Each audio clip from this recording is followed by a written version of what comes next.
3, 2, 1, go.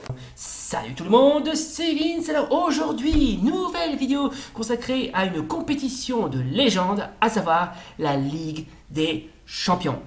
Accrochez-vous à vos slips, serrez les fesses. Alors vous me dites c'est quoi au juste la Ligue des Champions? Eh ben, je vais vous le résumer. Donc, j'ai pas besoin de vous préciser que la Ligue des Champions de l'UEFA ou Ligue des Champions tout court, ça dépend comment on l'appelle, parfois abrégée en C1 et anciennement dénommée la Coupe des clubs champions européens de sa création en 1955 jusqu'en 1992 est une compétition annuelle de football organisée par l'Union des associations européennes de football ou abrégée UEFA et regroupant les meilleurs clubs du continent européen. C'est la compétition interclub de football la plus prestigieuse d'Europe devant la Ligue Europa. Le vainqueur de la compétition est automatiquement qualifié pour l'édition suivante. Il participe également à la Super Coupe de l'UEFA ainsi que la Coupe du Monde des clubs de la FIFA. Le Real Madrid est le club le plus titré dans l'histoire de la compétition avec 15 victoires à défiler. Bref, oui, il y a ça aussi. Il faudrait que je vous dire que le premier qui a obtenu, qui a gagné la première Ligue des Champions, c'est bien le Real Madrid et qui continue à en gagner encore et encore, si je puis dire. Bref, alors pour savoir ce qui a eu l'idée de créer cette compétition, parce que franchement, il faut bien un début à tout. Alors,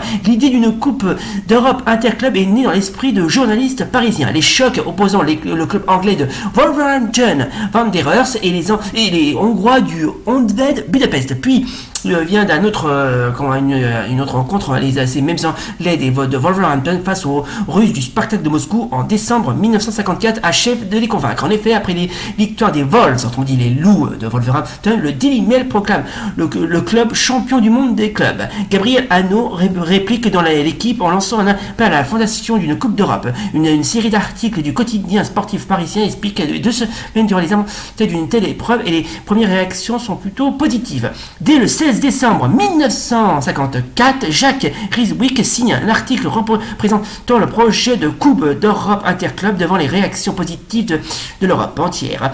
L'équipe rédige le 25 janvier 1950 un avant-projet de règlement signé par Jacques Ferrand. Ah oui, se dit au passant, j'en profite également pour faire une dédicace à tous tous ceux qui lisent l'équipe. Un excellent hebdomadaire et qui faisait un excellent journal sportif, qui est lui aussi vraiment ce qu'on peut appeler une belle carrière. J'en profite également pour faire une dédicace à eux, se dit en passant. Alors, le 3 février 1955, le quotidien publie la liste des clubs invités à disputer la première édition de l'épreuve et durant le mois de février, les clubs confirment leur participation. Le 26 février 1955, la FIFA contacte l'équipe pour lui confirmer que ses statuts n'empêchent pas l'organisation d'une telle compétition. L'organisation d'un pareil tournoi n'est pas subordonnée à l'autorisation préalable de la FIFA, dont les statuts ne visent que les compétitions entre l'équipe représentative nationale. L'UEFA vient à peine d'émerger, des limbes des statuts sont quasi vierges. Oui, déjà, ce que vous voyez, c'est vraiment ce qu'on peut appeler... le projet commence déjà à avoir le jour. Ensuite, le 1er mars, le comité exécutif de l'UEFA se déclare inapte à assurer correctement l'organisation d'une telle épreuve et laisse à chaque fédération le libre de choix d'accepter ou pas de prendre part à cette épreuve. On se retrousse alors les mains à l'équipe en s'occupant des démarches des fédérations. La FFF se laisse finalement convaincre malgré la délicate question de surcharge de calendrier. Chaque fédération doit désigner son représentant et la plupart d'entre elles ne désignent pas le champion en titre mais en font un choix par popularité du club à condition que celle-ci ait déjà remporté le championnat national au moins une fois. Les 2 et 3 avril, l'équipe réunit les dirigeants des clubs participants à Paris pour définir l'état de la compétition et de leur approuver le règlement. Franchement, cette compétition a tout pour plaire. Et d'ailleurs, de nombreuses équipes et qui puisaient de nombreux clubs ont tenté leur chance. Il y a certains qui ont remporté, d'autres qui n'ont pas remporté et d'autres qui ont marqué les esprits. Mais ce qui est vraiment magnifique dans cette compétition européenne, qui est vraiment ce qu'on peut appeler une très bonne création, c'est c'est fou à quel point ce genre de compétition a révolutionné l'image du foot européen. Franchement, il n'y a pas à dire, c'est vraiment ce qu'on peut appeler la compétition reine de toutes les compétitions de clubs. Et évidemment, je peux en citer pas mal. Bon, je peux bien sûr évidemment parler de la Coupe d'Europe des vainqueurs de coupe qui a existé au cours des mêmes années et qui a fini par enfin qui a vu le jour en 1960 et qui a disparu en 1999, ce qui est un petit peu dommage parce que j'aimais bien cette petite coupe, franchement j'aimais bien.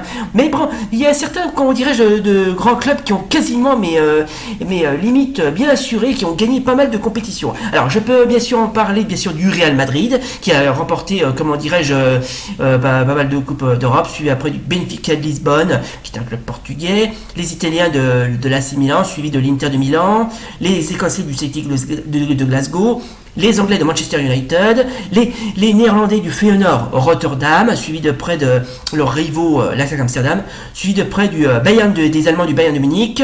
Ensuite, on assistera à ce qu'on peut appeler à une domination anglaise de Liverpool, Nottingham Forest et Aston Villa, qui représente la Birmingham. Qui pisait un quartier de la banlieue de Birmingham, il me semble. Ensuite, en 1983, l'année de ma naissance, on aura le droit à une victoire de Hambourg face aux Italiens de la Juventus de Turin 1-0. Ensuite, en 86, on aura le droit à une victoire des Roumains du Steaua Bucarest, qui devient le premier club de l'Europe de l'Est à remporter une compétition. Près en 1987 des Portugais du FC Porto, qui est le club rival du Benfica de Lisbonne. C'est même Portugais de Benfica Lisbonne qui ont gagné à deux reprises la Ligue des Champions. Bon, et évidemment, je peux citer bien évidemment d'autres clubs qui ont participé, et qui ont pas remporté la Ligue des Champions, remporté la Ligue des Champions, comme par exemple les Néerlandais du PSV Eindhoven, les Yougoslaves de l'Étoile Rouge de Belgrade face à Marseille, ça on n'est pas prêt de l'oublier ça, les Espagnols du FC Barcelone, qui ont remporté leur premier grand titre européen après avoir échoué à quelques reprises, et là ils ont réussi. Ensuite, au bout des années 90, on aura le droit évidemment à la victoire de Marseille face à l'AC Milan. Alors ça, franchement, cette finale, elle n'est pas à oublier du tout, parce que là, franchement, ils ont vraiment ce qu'on peut appeler bien assuré les Marseillais à l'époque. Bon, évidemment, il y en a certains qui ont déjà remporté la compétition. Ben, ça va à l'encontre du Real Madrid, Manchester, Milan, Porto, ou encore le Borussia de Dortmund, qui a gagné aussi sa première Ligue des Champions en 1997. Ensuite, on aura le droit à quelques petits nouveaux qui ont remporté aussi leur premier titre, comme par exemple Chelsea, qui a aussi gagné la coupe des vainqueurs de coupe en 1998. Bon, c'est bien, mais ça vaut pas mieux la Ligue des Champions, et ils l'ont gagné en 2021, suivi de près de Manchester City, le club rival de Manchester United. Bref, mais franchement, tous ces clubs-là, même s'ils ont un petit peu galéré, ils ont au moins réussi à représenter, mais vraiment ce qu'on peut appeler le vrai image du football européen. Oui, à propos de l'Olympique de Marseille, il y a certains, je sais pas si c'est vrai ou pas, il y a une certaine affaire qui a un rapport avec le Milan AC, et surtout via, Valenciennes. Mais bon, on va pas en parler parce que c'est pas vraiment trop le sujet, et de plus, j'ai pas trop envie de froisser mes fans marseillais qui me regardent. Donc on va strictement rien dire, on va rien dire, voilà, on va rien dire. Voilà, ils ont juste remporté, la Ligue des Champions, et tant mieux. Voilà, GG les mecs, et franchement vous avez bien géré. Depuis quand tu as compris ? Alors, même si la Ligue des Champions est parfois ce qu'on peut appeler une très grande compétition, et franchement, il y a une chose qui est vachement bien dans ce genre de compétition de football, c'est à quel point certaines équipes sont devenues quasiment des légendes. Voilà. Et que ce soit des grandes équipes, des moyennes équipes ou même des petites équipes. Et évidemment, les grosses équipes, quand je viens de vous le dire, ça va à l'encontre de celles qui ont gagné, la Ligue des Champions, que ce soit les Real, les Benfica, les Bayern, les Ajax. Bon, on peut bien sûr en citer quelques-unes qui ont quasiment bien progressé, même s'ils ont un petit peu perdu leur éclat, mais qui n'ont pas abandonné pour un temps. Bon, je peux en citer quelques-uns, évidemment, ça va à l'encontre je ne sais pas, je peux en citer, l'Atlético Madrid, qui a été trois fois finaliste de la Ligue des Champions. Même s'ils n'ont pas gagné la Ligue des Champions, ça ne les a pas empêchés de continuer. Bon, sinon, je peux en citer encore quelques-unes qui ont fait leur première apparition, comme par exemple les Slovènes de Maribor, les Moldaves du Sheriff Tiraspol, en passant par les Kazakhs de Astana et bien d'autres. Bon, je vais pas tous les citer parce que là, franchement, la liste est vachement longue. Enfin, si vous êtes fan de foot européen et de compétition de football européenne, franchement, la Ligue des Champions est vraiment destinée à vendre du rêve. Bravo, bravo, une interprétation de premier rang. Et voilà les gens, c'était donc notre vidéo spéciale consacrée à la Ligue des Champions.